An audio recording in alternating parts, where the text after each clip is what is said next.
And welcome back to the Hagman and Hagman Report. Doug Hagman, Joe Hagman, together we are the Hagman Report, America's premier father-son investigative reporting team. Our guests, Steve Quayle, stevequayle.com, and Tim Alberino, just back from Peru. Very interesting program indeed. Bob Griswold, contact him at Ready Made Resources.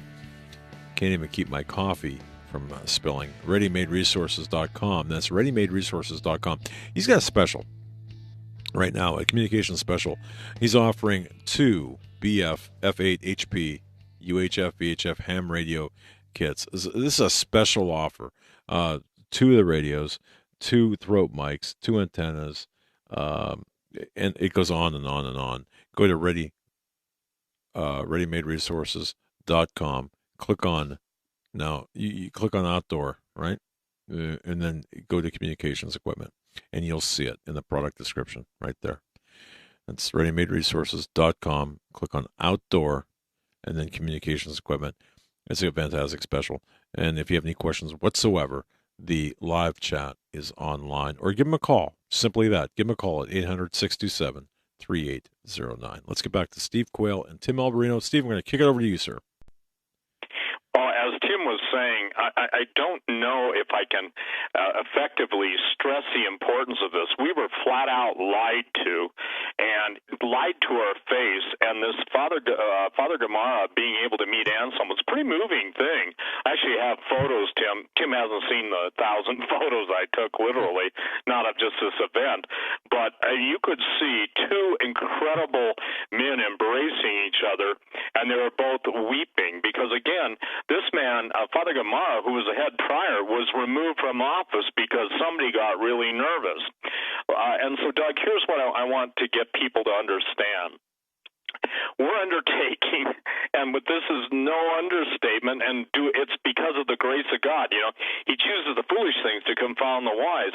We're taking on the biggest subject, i.e. giants, i.e. stargates, i.e. core reality, and you know, if it wasn't for the people that buy our DVDs, we couldn't do this because it takes a lot of money. And I mean, a lot of money, and you know, to run film teams all over the world. I want people to go to Legends, plural, the series.com, because they can watch the Holocaust of Giants on Vimeo. They can stream it. They can stream it as many times as they want. The same thing for the Unholy See. And right now, what is unfolding, and I shared this 24 years ago on talk radio, I said one of the biggest wars in history that's going to come is going to become within the Catholic Church between the traditional Catholics and between the desire of the Luciferians or the anti-Pope forces to overthrow all religious traditions of historic Catholicism. I'm not praising it. I'm just saying, you know, 24 years ago, man, they thought I had 4 eyes instead of 3. But the point is that what we're undertaking literally, and we relish your prayers, and we're undertaking some of the most unbelievable. You know, I've talked to a lot of people, some very wealthy, and I pray that God touches their hearts to get behind this, because we're out there, and Tim and the film crew lays their life on the line. This is not being melodramatic, but what just transpired in Cusco, Peru last week and was witnessed, I think I understand now, Tim, the conference. No one can ever say that was made up. The biggest lie in the world, one of the biggest lies in the world, is uncovered. And the reason they want to cover the lie or lie and cover up the tunnels is because they lead all over the world. Now, let me share this, how it ties into Antarctica. For literally myth and legends of legendary times, there's always been associated this vast underground tunnel system that runs worldwide. Even Greg Evenson and some of his military contacts, remember when I think I was on your show and they were talking about some of these things broke free and were in the tunnels headed to South America? Now, I don't have any current updates, but I will tell you this, that something is going to trigger, a form of energy is going to be released. I'm not talking metaphysical, I'm talking literal energy, maybe unknown to us at this time. I don't know if it's a cosmic ray bombardment or whatever, that's going to trigger the opening of Sacsayhuaman. And if you notice all the stories coming out about these energy waveforms coming from Antarctica, they're headed right towards the coast of South America. A lot of it heads towards the west coast of South America. But I have another interesting revelation. I've been praying about this, and Tim, you and I even haven't talked about this. When Cain slew Abel, the scripture records that righteous Abel's blood cried out. Now, we know that there have actually been studies done on the frequency of blood. And literally, in Genesis chapter 4, it goes into amazing detail about that and why this is critical. And let me just read this real quick. And he said, this is God speaking to Abel after he has slain Cain. And he said, "What hast thou done? The voice of thy brother's blood crieth unto me from the ground. And now thou art cursed from the earth, which has opened her mouth to receive thy brother's blood from thy hand. When thou tillest the ground, it shall not henceforth yield unto thee her strength. A fugitive and a vagabond shalt thou be in the earth." Okay? The idea here, though, is basically verse 10, "The brother's blood crieth out unto me from the ground." Now, Tim did a great job of explaining. One thing that people forget is this was one of the most ruthless and bloody civilizations in the world. And I can't calculate it because I don't know the frequency of blood drying, but imagine, Tim, if all of the ritual sacrifices, obviously because of the blood, cannibalism, etc., but imagine the combined frequency of that. In essence, I'm suggesting that their legends told them that it was specific forms of sound that would literally open the ground. So, again, I haven't even gone further than that. Actually, Doug, you'll find this interesting. I was praying before I went on the radio. I said, "Lord, show me something I've never seen before." And for the record, I've never thought that thought before. Tim? Well, I find that quite provocative, that thought, because it seems to me, having studied the Incan Empire and the fall of the Incan Empire, which is an incredible read. If you ever want to read something if you ever want to read a true historical account that's better than any movie you've ever seen, read the fall of the Incan Empire. Read the invasion of the Spaniards, the whole story, the whole historical account as detailed by the chroniclers concerning the invasion of Peru and the fall of the Incan Empire. It's absolutely fascinating.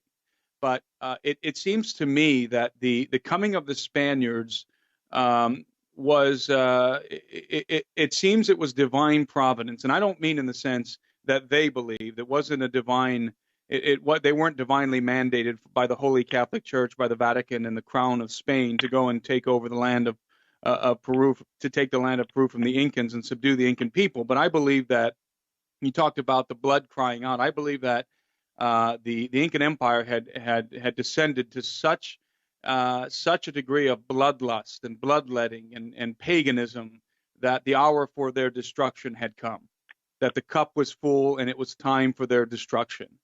And if you read the historical account of the fall of the Incan Empire, you'll see what I mean, because it was just absolutely mind-blowing the way that the Inca, this great, massive, the largest empire on earth at the time, how it just crumbled to pieces, how it fell in a domino effect, one thing leading to another, and the empire was literally captured by 168 conquistadors. And we're talking about an empire that could field 200,000 soldiers fell to 168 conquistadors. And it's just a bizarre story, fascinating story. So I do believe that you're onto something there, Steve, that their cup had run over, that the transgression of the Inca was complete, and the hour had come for their demise. And I'll go further, and I'll say this, that the Inca had among them a priest order, a secret society of priests almost, and these were called the Amautas. And the Amautas were the great teachers, the wise men of the Inca. They were the keepers of the knowledge, and among them were the Quipucamayus, which were the keepers of Quipus. the only form of communication, written or encoded communication, that the Inca possessed. And the Amautas, having studied the history of the conquest and then looking into some of the traditions of the Inca themselves and then talking to guys like Anselm P. Rambla, I am absolutely convinced that the Inca Amautas and perhaps even the Incan emperors were in contact with non-human entities residing in the Shinkana, and that was part of the reason why their empire had descended into such bloodlust and into such paganism. Now, if you go to Peru today, you will get this fable. You'll be told this fable, and it will be presented to you in the many representations and the paintings and the music and all of the tradition of the Inca will seem to be benevolent. That this was a wonderful, highly advanced, loving culture that just wanted peace and tranquility and so forth. That couldn't be further from the truth. The Incan Empire, much like the empire of the Aztecs and the Maya before them, was a totally despotic kingdom. It was a blood cult. It was absolutely a blood cult. There was a ruling elite, and only the ruling elite, the nobles, those who are of the blood royal, only they were Inca. They were the only ones who were called Inca. The other native tribes did not have the right to be called Inca, were not Inca. They were part of the empire. They were subjugated by the Inca. But the Inca themselves, the blood royal, the royal blood of the Inca, were the only ones who could bear that epithet. They were the only ones. And there's a reason for that. It was a blood cult. In fact, the Incan kings, the Incan emperors, and the Incan nobles would marry their sisters in order to preserve the bloodline. This was a blood cult, very reminiscent of the blood cult of the Nazis that would come later on in history, and of course reminiscent to many of the blood cults that existed before the Inca. So this wasn't something new. This was a repetition of something very, very old. In fact, the religion of the Inca was a sun cult, and this is the most ancient of occult rites, which was the worship of the sun and the serpent. And this was certainly the religion of the land in the Incan Empire, as it was in the Aztec and Mayan empires.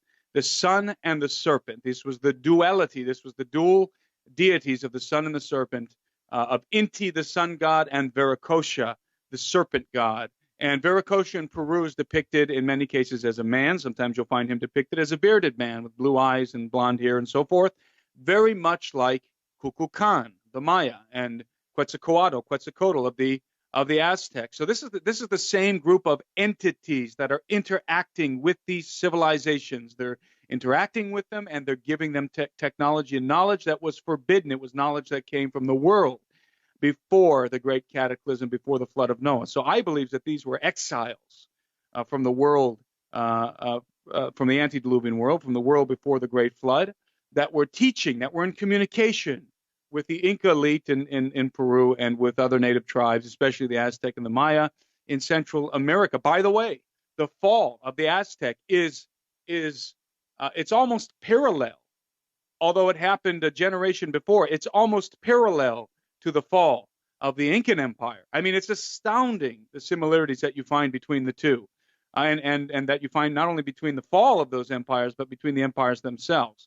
The Central American Empire, the Aztec Empire, was much more overtly bloody, was much more overtly pagan. But the Incan Empire, as I said, was about the Inca elite. It was about the elite household, the royal bloodline, and preserving that royal bloodline. The Inca did not look like the tribes they subjugated. Many of the depictions of the Inca show them as having paler skin, even mustaches in some depictions. And these are historical depictions. These are not modern depictions, but ones from the time of the conquest and after the conquest.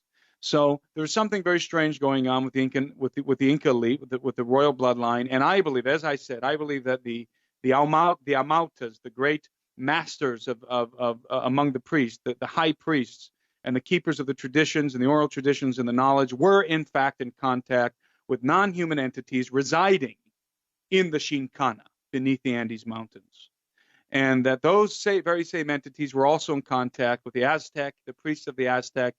And the nature of those entities, although you'll hear many many people out there saying that the nature of these entities is benevolent and wonderful. And these are great entities. The nature in these entities can be clearly seen in the nature of the cultures that they influenced, vis-a-vis the Aztec and the Incan Empire, which were bloody, which were despotic. These were tyrannical kingdoms. These were kingdoms, both of them, which worshiped the sun and a form of Viracocha. Viracocha in the land of the Inca and the empire of the Inca, Kukulkan and Quetzalcoatl in the land of the Maya and the Aztec. These are the same entities. These are the same beings that are communicating with these empires.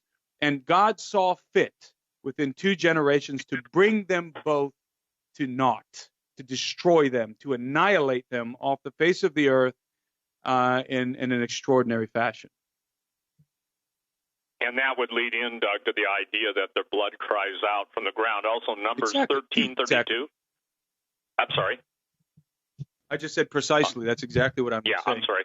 But and listen, everyone, the photo of Timothy Alberino and Anselm P. Rambla in the Corey Concha is now up on my website. Please go to Photo of the Day. You've got to understand what we're telling you. When Jesus said he's going to give us the keys to the kingdom, he's going to give us the keys to the kingdom of God. But the kingdom of darkness is going to fight back. And one of the reasons we do this, I get this all the time, Doug. What does this have to do with salvation? Everything. When God gave his promise to Joshua and Caleb to take the land, they had to do one thing. They had to dispossess the land of the giants. The giants were cannibalistic, bloodthirsty pagans who hated the living God. What we have now are the bloodthirsty pagans coming from all over the world, practicing cannibalism, practicing drinking blood. It's going from ritual vampirism to literal vampirism. And just as Joshua and Caleb, this is the word of the Lord, the people of God are going to have to dispossess the land that God has given the people of God, the Christians, their inheritance. They're going to have to fight the good fight of faith, and it will be the power of God, the same power of God that drove the giants out of the promised land. They went to Sardinia, and then they went all over the world, bringing their tyranny, their thirst for blood, and that's how big this project is. So please, those of you who have the ability, pray about helping us, because we already have, our next advanced team out on the trail of live giants. Now, I know that. I'll believe it when I see it.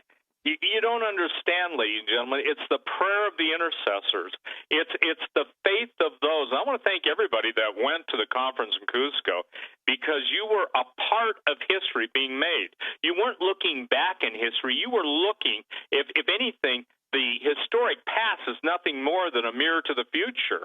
So what I'm saying, Tim, and you get this too, I mean, if we compared our emails, there'd be nothing left to do. There'd be no time left to work in the day. But this is huge, pun intended. And so, please go to the Photo of the Day, stevequayle.com. And here's what I wrote, Tim.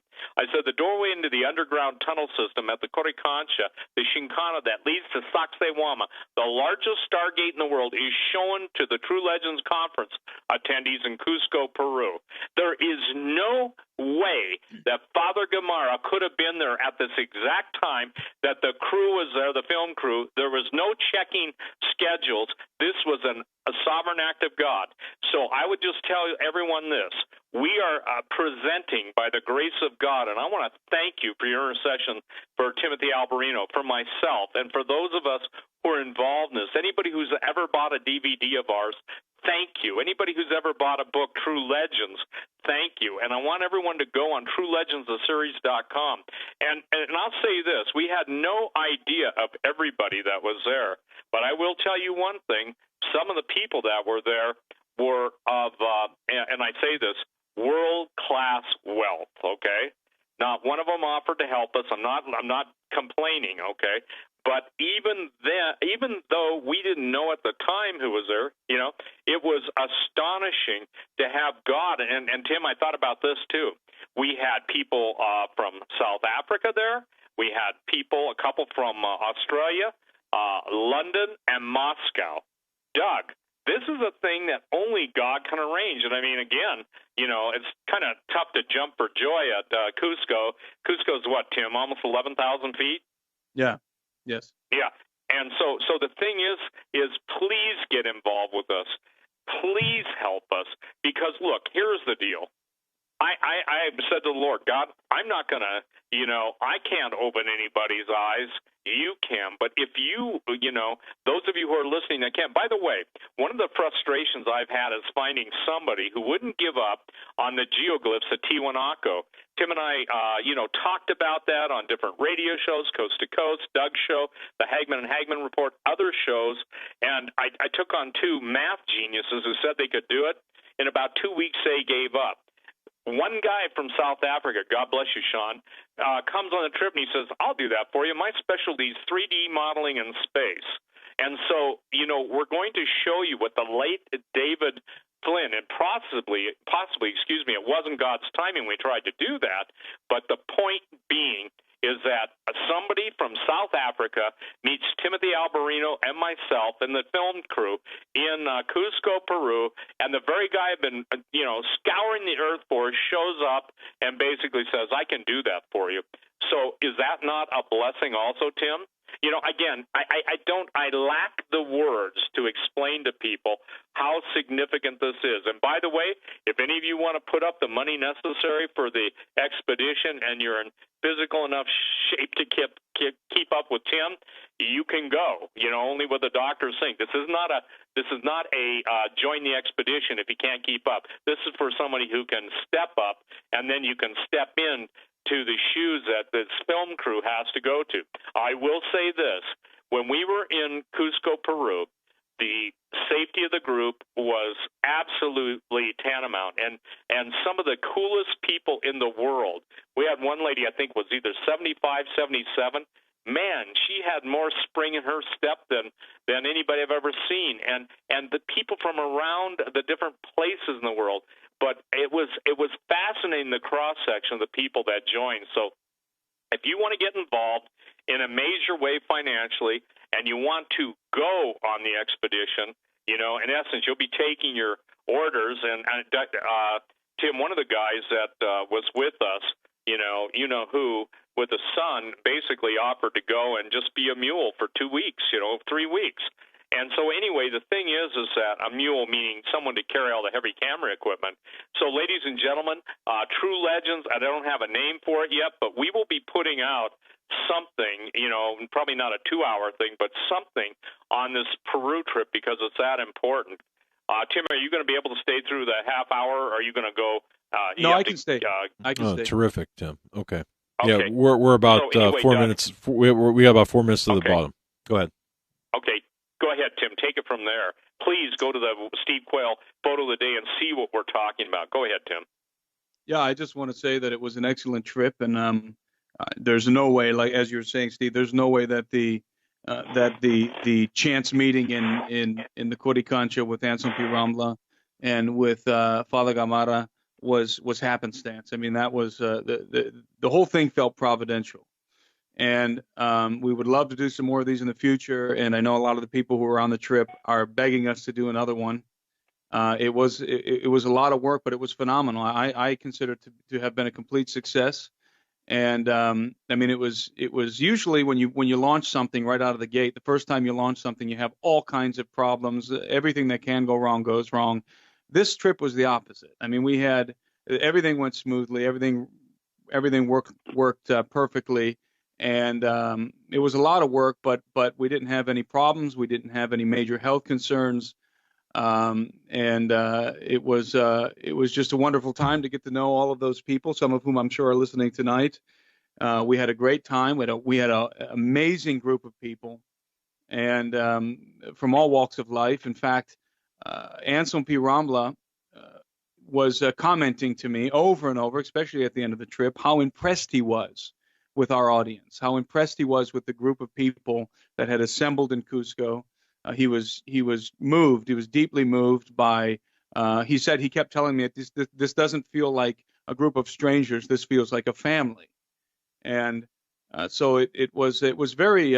It left a very good impression on Anselm P. Ramla, who knows all kinds of people from all over the world, and for a guy like that to be impressed with our small group, that was really a great compliment, not only to me and Steve, but to our audience at large, and specifically that audience that we had with us, that group that we had with us in Cusco. So we are considering doing some more of these. And so I encourage you to keep tracking with us, because as soon as we put one together, we'll announce it here on the Hagmann and Hagmann program. And this is these are trips that are unforgettable, and I think that this one certainly was, and the future ones that will be coming are I believe are going to be just as dynamic. Fantastic. And I just got to say this, Doug, that literally the most exciting thing I've ever done, and it took something like this to get me out of the country, and I mean that in a glorious way, because I would have missed out in what I believe is, pun intended, a key moment in history, and I thank God that Tim is persistent. And by the way, we had just amazing open doors. Let me just share this too, Tim. Hold on, Steve. Hold on, Steve. Okay. We're up against it. Yeah, just hold that thought. I want to hear this on the other side. You're listening to the Hagmann Report. Steve Quayle and Tim Alberino, just back from Peru. Stay right where you're at.